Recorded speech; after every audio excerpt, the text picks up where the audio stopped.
بحبنا للدعوة لله رب العالمين تطيب. أسعد قلوبا بالهداية والتقى ونرطريقي كي أراه لله رب العالمين. بسم الله الرحمن الرحيم. الحمد لله رب العالمين، والصلاة والسلام على أشرف الأنبياء والمرسلين نبينا محمد وعلى آله وصحبه أجمعين. Chers frères, chères sœurs, assalamu alaikum wa rahmatullahi wa barakatuh. Et bienvenue à tous et à toutes dans la continuité de l'explication du 12e hadith de cet noble ouvrage, les 40 hadiths de l'imam An-Nawawi, rahimahullah ta'ala. Et ce hadith rapporté par Abu Hurayra عن أبي هريرة رضي الله عنه قال قال رسول الله صلى الله عليه وسلم من حسن إسلام المرء تركه ما لا يعنيه. حديث حسن رواه الترمذي وغيره هكذا. Abu Hurayra رضي الله عنه a dit, le messager d'Allah sallallahu alayhi wa sallam a dit, fait partie du bel islam de la personne de délaisser ce qui ne la concerne pas. Ce hadith a été jugé comme bon. Il a été rapporté par l'imam At-Tirmidhi et d'autres ainsi. Et ce noble hadith traite d'un fondement important sur lequel repose la voie sur laquelle chemine le musulman. C'est-à-dire, il t'aide à distinguer ce dont quoi tu dois t'impliquer et ce qu'il t'incombe de délaisser. Yani, ça te trace un chemin. Yani, les choses, c'est-à-dire les choses où tu peux t'impliquer et les choses dont tu te dois de délaisser. Et ce noble hadith, tout comme le précédent, font partie de Jawami' al-Kalim. Ce noble hadith, tout comme le précédent, fait partie de Jawami' al-Kalim qui a été donné à notre prophète, alayhi salatu wassalam, c'est-à-dire les hadiths qui comportent peu de mots. Des hadiths qui comportent que peu de mots, mais contiennent de nombreux bénéfices très profitables pour le musulman, comme vous avez pu le voir dans le hadith qui a précédé. Et ce noble hadith, c'est un hadith qui comprend peu de mots, mais c'est un cheminement bénéfique dans la vie du musulman, de la mise en pratique de ce noble hadith. Car le prophète alayhi salatu wassalam a dit min husni islamil mar'i, fait partie du bel islam de la personne, c'est-à-dire de la complétude de sa religion, de sa parfaite religion. Et ceci montre que la religion de la personne peut être parfaite, tout comme elle peut être défectueuse, et cela selon quoi? Selon ses œuvres qu'il accomplit. Et les gens se distinguent et sont différents selon leurs œuvres accomplies. Plus la personne elle est soumise à Allah, à l'obéissance d'Allah, aux ordres d'Allah, elle est soumise aux ordres d'Allah et délaisse ses interdits, plus elle aura parfait son islam, à différent de la personne qui s'adonne et qui transgresse les interdits d'Allah subhanahu wa ta'ala et du messager d'Allah sallallahu alayhi wa sallam. Eh bien son islam diminuera en fonction de ses œuvres accomplies. Donc cela encourage le croyant à perfectionner sa religion et tout ce qui peut l'amener à cela, et le fait de se méfier, de prendre garde à ce qui peut diminuer sa religion. Puis la parole du prophète alayhi salatu wassalam, tarkuhu ma la ya'nih, le fait de délaisser ce qui ne la concerne pas, c'est-à-dire que la perfection de l'islam de la personne est de délaisser ce qui n'a pas d'importance, pour lui et ne le regarde pas.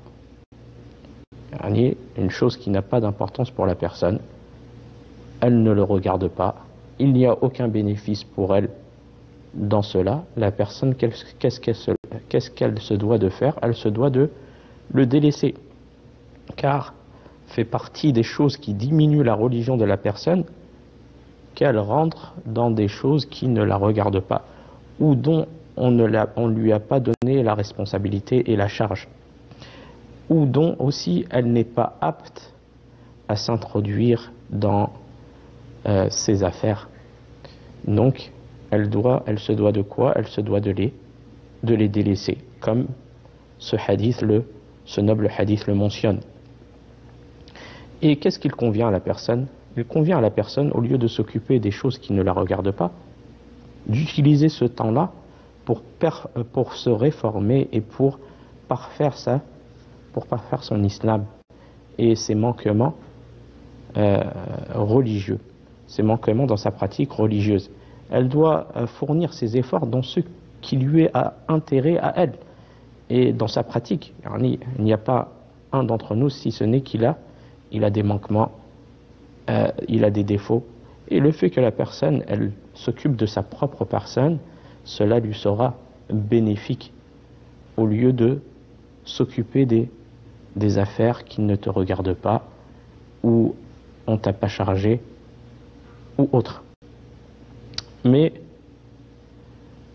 malheureusement, il y a une catégorie de personnes, de leur curiosité et de leur grande curiosité, s'occupent des affaires qui ne les concernent pas, qui ne les regardent pas, où ils posent de nombreuses questions qui ne les regardent pas. Et cela est connu. Et le hadith nous incite à délaisser cela, car cela ne concerne pas la personne. Comme par exemple, beaucoup qui entrent dans les vies privées des gens, alors que ça ne les concerne pas, ça ne les regarde pas.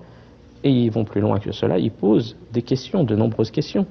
Ils rentrent dans la vie de couple, par exemple, dans la vie privée d'un couple, et ils posent de nombreuses questions sur des choses qui sont privées, intimes, qui ne regardent pas la personne. Et il n'est pas permis de faire cela. Il n'est pas permis de faire cela. Tout comme la personne, elle va poser de nombreuses questions qui ne la regardent pas à autrui. À exemple, pourquoi tu sors à telle heure, pourquoi tu vas à tel endroit, ou si elle a acheté des affaires, qu'est-ce que tu as acheté, qu'est-ce que tu as dans tes sacs, par exemple, ou quel est le salaire que tu gagnes ou que gagne un tel parmi tes proches, pourquoi es-tu parti à tel endroit, et autres, de nombreuses questions qui ne font pas partie du comportement du musulman. Et le fait de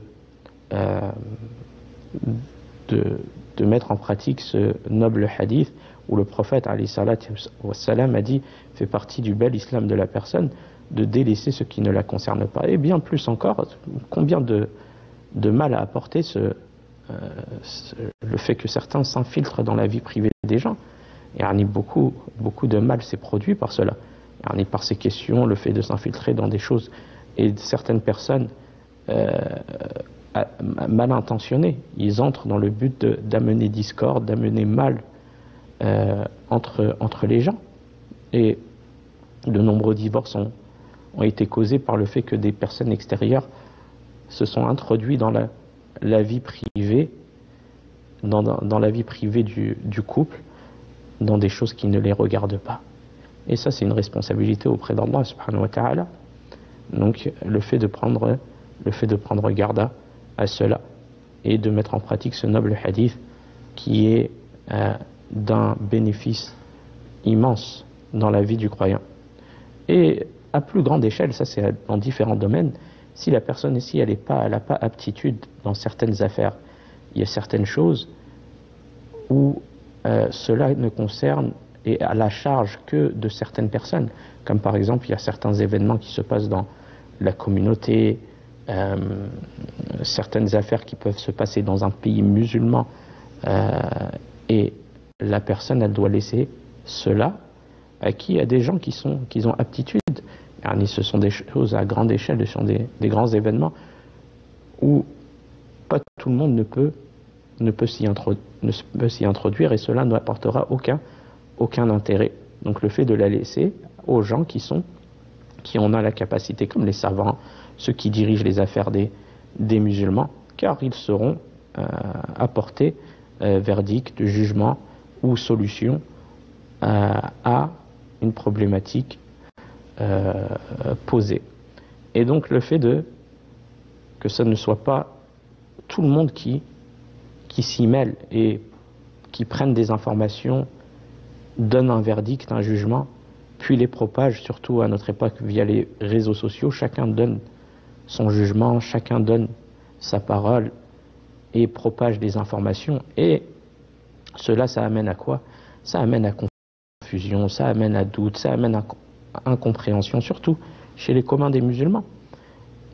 Et il est demandé à mettre en pratique la parole d'Allah subhanahu wa ta'ala qui dit fi surat An-Nisa, dans le verset 83, Allah subhanahu wa ta'ala il dit wa idha ja'ahum amrun min al-amni aw al-khawfi adha'u bih, quand leur parvient une nouvelle rassurante ou alarmante, il la diffuse, c'est-à-dire quoi? Il la propage, mais sans s'assurer de sa véracité.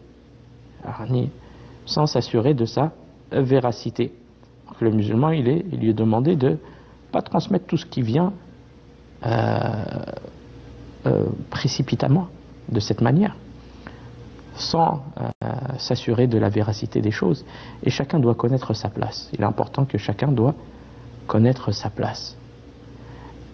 Et Allah subhanahu wa ta'ala, il dit dans la suite du verset وَلَوْ رَدُّوهُ إِلَى الرَّسُولِ, s'il a rapporté au messager, c'est-à-dire s'il a rapporté au messager de son vivant, car les gens, les compagnons consultaient le messager d'Allah sallallahu alayhi wa sallam de manière personnelle de son vivant, afin de trouver solution à quelconque problématique ou quelconque événement ou autre. Les gens y revenaient du vivant du prophète alayhi salatu wa sallam, ils revenaient à lui de manière personnelle. Et depuis sa mort, c'est le fait de revenir à quoi? À sa sunna qui est présente, la sunna du prophète alayhi salatu wa sallam, et de revenir aux gens qui ont la capacité de pouvoir, qui ont la compréhension de la sunna du prophète alayhi salatu wa sallam, et qui ont capacité de pouvoir donner jugement, verdict, selon le Coran, selon la sunna du prophète alayhi salatu wa sallam, c'est-à-dire le fait de revenir aux savants de l'islam, qui seront plus aptes à gérer ces affaires. Et après Allah subhanahu wa ta'ala, il a dit wa ila ulil amri minhum, et aux détenteurs du commandement parmi eux. C'est-à-dire tous ceux qui ont, comme on a dit, cela concerne les savants, tout comme les dirigeants des musulmans, dans les pays musulmans. Ils sont concernés par ce verset, comme le dit Cheikh Al-Uthaymin rahmatullah alayhi. Puis Allah subhanahu wa ta'ala, il dit, s'ils font cela, لَعَلِمَهُ الَّذِينَ يَسْتَنبِطُونَهُ مِنْهُمْ وَلَوْلَا فَضْلُ اللَّهِ عَلَيْكُمْ وَرَحْمَتُهُ لَاتَّبَعْتُمُ الشَّيْطَانَ إِلَّا قَلِيلًا. Allah il dit, sans la grâce d'Allah en votre faveur et sa miséricorde, vous auriez suivi Satan à l'exception d'un petit nombre d'entre vous. Donc, on voit que il n'est pas demandé à ce que tout le monde se mêle des affaires dont on ne leur a pas donné la charge. Ils n'en sont pas responsables. Ils n'en ont pas la capacité, mais le fait que chacun connaisse sa place dans chaque chose, et le fait de laisser les choses qui sont qui touchent la communauté sur des événements qui sont des grands événements, le fait de les laisser aux gens de science, aux gens qui dirigent les affaires des musulmans, car le fait que eux s'en mêlent, il y a un intérêt dans cela, et ça amène bi'idhnillahi ta'ala à des solutions.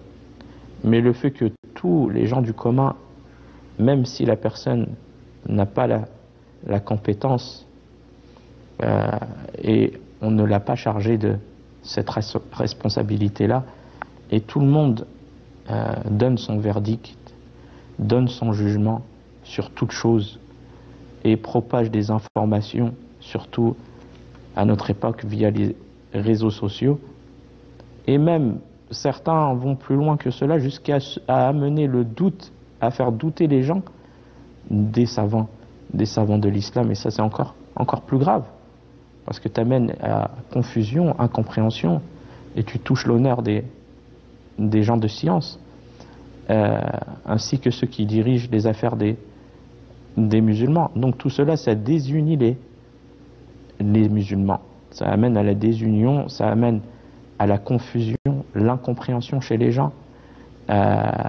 au désordre. Or que l'islam, il appelle à l'ordre. Donc la mise en pratique de ce hadith et le fait que chacun se doit de délaisser ce qui ne la concerne pas, et ce dont on ne l'a pas chargé et qui n'en a pas la capacité. Et donc, il est demandé aux musulmans de se remémorer ce noble hadith et d'en faire la voie à suivre pour sa vie. Ceux qui ne me regardent pas, qui ne me concernent pas, dont on ne m'a pas donné charge, responsabilité, le fait de le délaisser. Le fait de le délaisser et de s'occuper de ce qui a intérêt à toi. Donc, de prendre ce temps pour l'occuper à parfaire sa propre religion, sa propre pratique religieuse, c'est cela qui est demandé. Donc la personne, elle ne doit intervenir que dans ce qui le concerne et dont il a été chargé.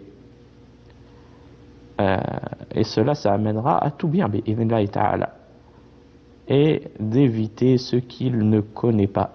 Parmi ta patience sur une affaire quelconque, sur un événement quelconque, sur une chose quelconque, la personne, elle se tait.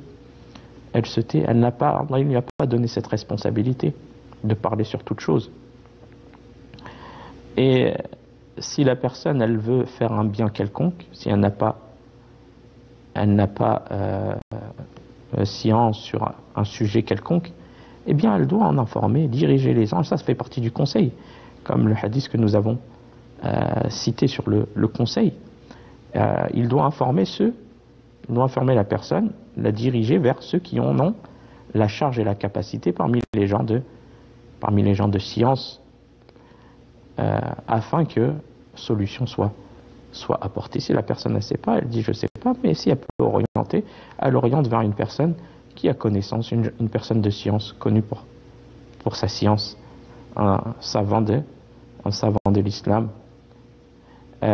Et par cela, il aurait été sincère envers Allah, envers le livre d'Allah subhanahu wa ta'ala, envers son messager, alayhi salatu wa salam, et envers les dirigeants des musulmans et le commun des musulmans. Il aura fait ce qui lui a ce qui est demandé, car Allah subhanahu wa ta'ala, il a dit, Allah azza wa jal, wa idha ja'ahum amrun min al-amni aw al-khawfi adha'u bih wa law radduhu ila ar-rasuli wa ila uli al-amri minhum la'alimahu alladhina yastanbitunahu minhum wa lawla fadlullahi alaykum wa rahmatuhu lattaba'tumu ash-shaytana illa qalila. Ceux d'entre eux qui savent en découvrir la réalité. Parce qu'Allah subhanahu wa ta'ala, il dit, s'il a rapporté aux messagers, aux détenteurs du commandement parmi eux, ceux d'entre eux qui cherchent à être éclairés auraient appris. Yani, le verset que nous avons cité précédemment. Donc, le fait que l'affaire soit remise à ceux qui en ont la charge et qui en ont la capacité et qui peuvent donner jugement sur cette affaire, apporter solution. Quant à la personne qui n'est pas chargée de cela, son interférence n'apportera aucun bénéfice, car il n'a pas capacité à pouvoir juger, à pouvoir apporter solution. Donc il n'y a aucun bénéfice à cela, mais le fait d'orienter la personne vers ceux qui sont aptes parmi les gens de science. Et donc on voit qu'il s'agit d'un hadith immense en sens, et qui trace un chemin à suivre pour le musulman, un chemin droit, et qui amènerait à énormément de bien si les gens le mettaient en pratique dans leur vie de tous les jours. Ça amènerait à grand bien et ça résoudrait de nombreux problèmes. Dans un premier temps, ça unirait les cœurs des musulmans. Et les musulmans pourraient coopérer dans leurs affaires. Ça unit la communauté, les musulmans. Mais si n'importe quelle personne se mêle de ceux qui ne la regardent pas, ou dont elle n'a pas la capacité, et elle porte jugement, et elle propage ces informations dans le commun des musulmans, eh bien cela, ça amènera à la confusion, au désordre, aux divergences entre les musulmans, à la désunion, à la perte de confiance, et tout autre mal. C'est pour cela que il est demandé aux musulmans, surtout à notre époque, certaines personnes qui entrent et se mêlent des choses qui ne les regardent pas. Et donc la personne, elle se doit de prendre garde à cela, comme par exemple le fait de rendre une chose licite ou illicite sans science, sans preuve, en émettant des jugements sur certaines choses de la vie qui ont des répercussions dans la vie du musulman, le licite ou l'illicite. La personne doit laisser cela aux gens de science. Et donc il est important aux musulmans, que ce soit le commun des musulmans, les savants ou autres, de suivre cette voie tracée par le prophète alayhi salatu wa salam dans notre vie de tous les jours, car cela amènera à tout bien. Et il y a de nombreux bénéfices de nombreux bénéfices et enseignements à tirer de ce noble hadith. Comme on a dit, c'est un hadith avec peu de mots, mais qui contient énormément de bénéfices et d'enseignements que nous citerons, Inch'Allah, brièvement au prochain cours. Wa fil khitam, hadha wallahu alam, wa sallallahu ala nabiyyina Muhammad, wa assalamu alaykum wa rahmatullahi wa barakatuh. لله رب العالمين تطيب أسعد قلوبا